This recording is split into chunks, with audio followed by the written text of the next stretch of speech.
Hello YouTubers, Pietermoore fan here with another video. This is going to be a contest entry for NeptuneKnives. I've been meaning to get around to doing this video for quite a while. However, I've been, well, I won't lie, I've been procrastinating. It's kind of slipped my mind, as did an entry for Tough Tums contest. But, hey, you know what? Before it's too late, I thought I'd get one in. Now, I have to do a few things for proper entry, and first of them is to do 2 shoutouts. Now the shoutouts are for Pietermoore and HalfMoon67, both of which I think have got good channels. Now, if you've been around, watching, the YouTube community for at least a year, you notice that people come and go. People, make a lot of videos and then they need to take a break because it's life. You got to do stuff for life, and that's why it's always on the hunt for good new channels. And these are 2 channels I think that are, they're newer and they've got good content and they deliver it in their own, way. So Pietermoore likes to go for a more easygoing, laid-back, humorous approach, let's say. He likes to add a bit of humor to his video, and he doesn't take himself very seriously, which is nice to see. The internet's full of people who take themselves far too seriously. Entertaining guy to watch. The other is HalfMoon67, who I think does very nice, clean videos. What I like is also he has a nice perspective, since he doesn't live in North America, he lives in Europe, and I find even if you take a look at international perspectives, it might change the way you look at certain models of a knife. Some people down south might think the military is, the baddest motherfucking knife you can buy. I mean, why wouldn't you want a 4-ounce, 4-inch blade tactical knife if you can carry it, right? Well, that's the thing, can you carry it? So I can guarantee you wouldn't be caught dead carrying this in London, or even pretty much most European countries. You probably wouldn't want to carry that. It wouldn't be allowed. So it kind of puts into perspective what you can and cannot carry. That's why I think go check this out. There's not a lot of good European channels, and I think you should really jump on the chance to watch one when it pops up.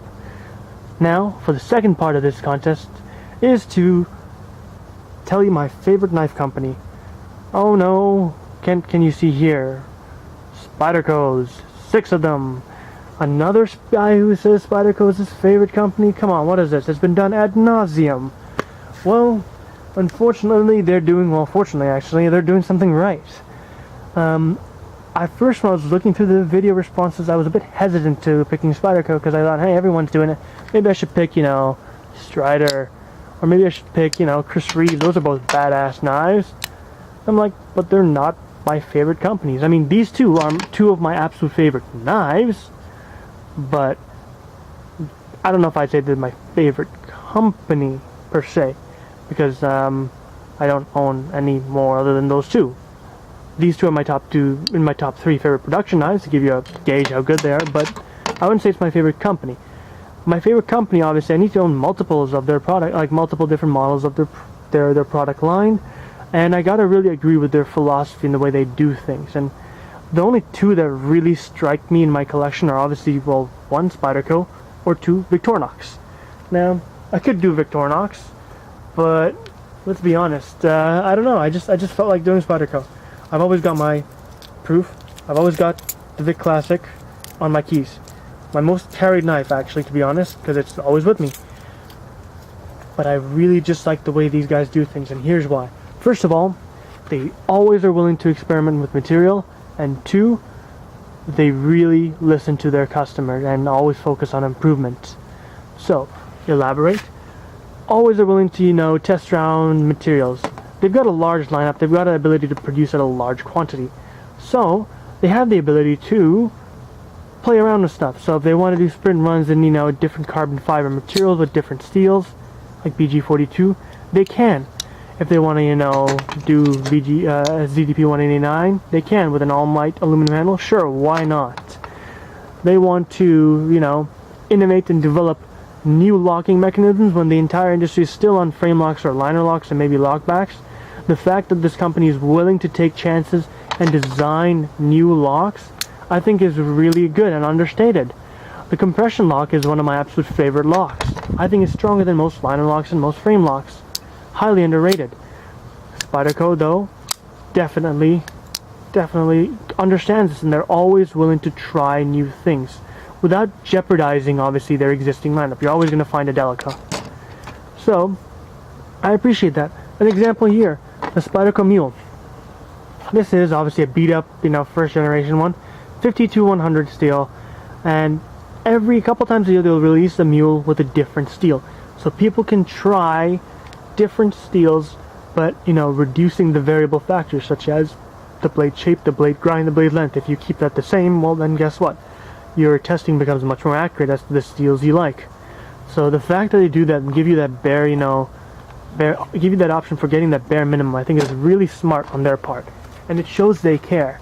And that ties into my second thing. They always care about quality, and they always care about listening to the consumers. The Paramilitary 2 is a direct result of their, desire for quality. So the Para 1 had some serious flaws, in my opinion. It had that thing jutting out. It had a really annoying tail end that wasn't very ergonomic. It detracted from the ergonomics. They took all the feedback and improved upon it. They even added stuff like the pivot bushing system that just makes it so smooth. Not a lot of companies do that. So I have to really give credit where it's due on that regard. In terms of listening to their customers, they're one of the few companies I think that takes, the internet knife community very seriously. Many do, but I think they do a very good job of it. They have a presence in all the forums, all the major blade shows, and they listen to their customers. They'll do sprint runs based on feedback. They'll make changes based on feedback. That's the kind of mindset that Sal and crew have that I really appreciate, and I say that's why they're my favorite company. Now, in terms of why you may not like them, very simple. A lot of the knives kind of look a bit similar, so it's hard to discern whether or not you like them. Some of them might be more expensive than other brands, fair enough, especially the sprint runs. And they may be hard to get, the sprint runs especially, because they just sell out like that and people, charge higher on the secondary market. But probably the most common is, you don't like the way it looks. Now, I've warmed up and I really think the Para 2 is a cool looking knife. But I can understand the first time I saw Spyderco, I was like, what the hell's that? It looks weird. This is the hole.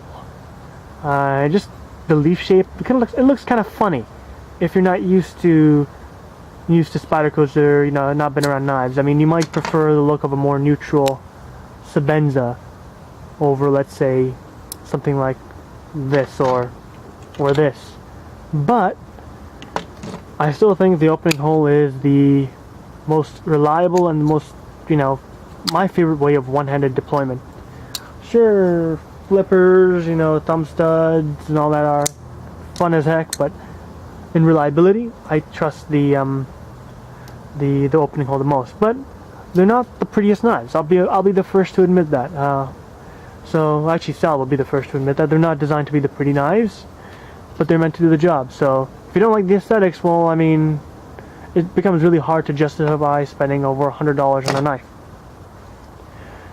On that note, I think that is everything on the actual video. Yeah, I think that's all for the contest entry. Hope you guys enjoy this, and peace out. Have a good one, and see you around.